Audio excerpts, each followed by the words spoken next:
The four horses. The first rider appeared, cloaked in white, a crown on his head and a bow in his hand. His arrows were not tipped with steel, but with whispers. Wherever they landed, hearts turned cold, and brothers betrayed brothers. Nations fell not by war, but by lies, corruption spreading like a plague of thought. Then came the second rider, crimson as blood, his sword dripping with a fire no water could quench. He rode through cities, and the people turned on one another. Neighbors strangled neighbors. Parents abandoned their children. Streets ran red, not from battlefields far away, but from homes.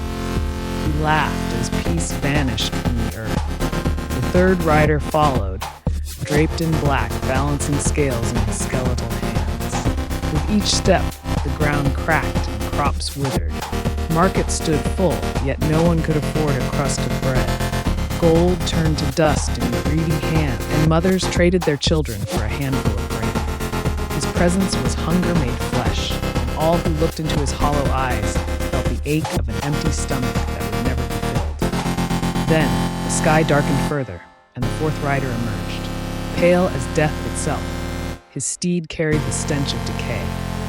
Wherever his shadow fell, breath was stolen from lungs, and graves burst open as the forgotten dead clawed their way free. Behind him followed an army of sickness, famine, and silence, the very earth giving way to rot. Together, the four rode side by side. The world collapsed not in an instant, but in stages, each rider loosening the seams of creation until it unraveled completely. And as the last candle of mankind's hope flickered out, the illustration was complete. The horsemen had not just arrived, they had always been waiting.